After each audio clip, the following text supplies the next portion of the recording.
in. So these guys have flat land, deep water, large lots. It's private and gated. They really have the best of everything back here. This is the one place to be. The house straight out the front of the boat, there's like a half blown up unicorn attached to their boat dock. This house was built in 1971 by Lucille Ball. This was I Love Lucy's house on the corner here, which is a pretty neat one. This is Oak Drive. This is probably one of the nicest streets in all of Arrowhead. It's going to be Oak Drive right here. Like I said, there could be 4-foot waves out in the middle of the lake, and it looks like this back here every day. Yeah, that's a pretty neat one there. And then the dark brown house that is just past it, right next to Lucille Ball's house up here on the right. This is the Winchell family home of Winchell's Donuts right here. This is Vern Winchell's home. So the Winchell family still owns their home here. They're one of the few original builders and still current owners on the lakefront. There's not too many of these people through this area built that still own it. It's changed hands quite a few times. So yeah, the Winchell family is actually up here. I haven't seen them up here for a couple years. This is the first time they've been up here in a couple years. So the house up here on the right-hand side, it's a white house. It's being remodeled. You can see there's kind of scaffolding inside. That's called the lake house. That has a double boat garage. You park your 2 boats underneath the house. This was Tom Selleck's house for close to 15 years. He owned this home here. This is one of the more unique houses on the lakefront because you can park your boats underneath the house. You shut the little garage doors and your boats are in. I don't think this boat would fit. The boats he has fit. But yeah, they've been remodeling that for, I'd say, close to 2 years now. But that's a pretty neat one when it's all finished. You'll see lots of pictures of this house in the village too. If you look around some of the restaurants and stuff, you'll see this house in its old original form. It's pretty neat.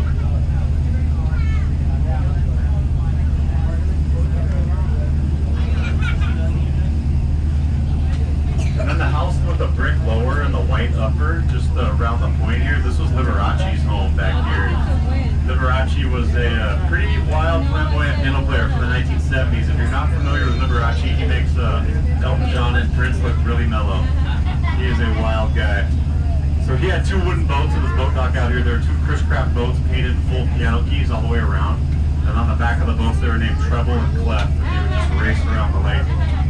So if you look in the village area, like when you go into Papagayo's, the restaurant, or if you go into the Waffle House, and you look at some of the old photos, you will without a doubt see Liberace right out here in front of this house with his 2 wooden piano boats. He was pretty well known up here for many, many years. So this area was really owned by one family from World War II up until 1970. The Hamilton family owned this entire peninsula from the house Lucille Ball built out to the very, very end of the point, over a mile out. The Hamilton family, Thomas Hamilton, invented the variable speed propeller. So he invented an airplane propeller that was used during World War II.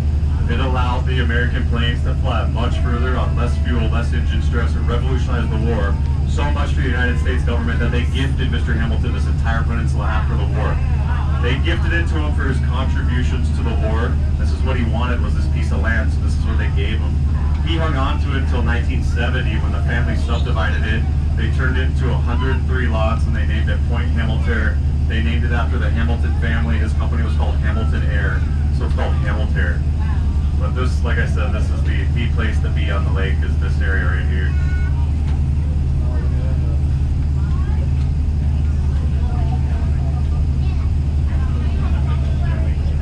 This is called Goldie Point right here. This house was Kurt Russell and Goldie Hawn's home until about 1998 when they sold it. They still call it Goldie Point. The name kind of stuck, but they've been gone for quite a few years. They say the grass is greener on the other side. There it is, right over there.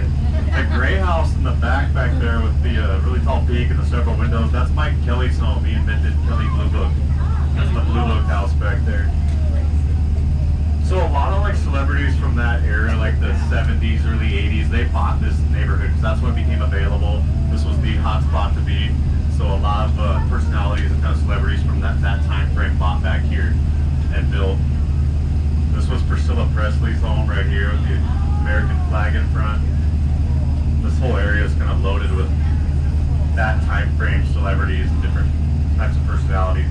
So we'll make our way kind of up. We'll make our way up out of North Bay.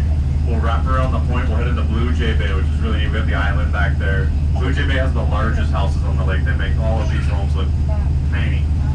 There's a 22,000 square foot house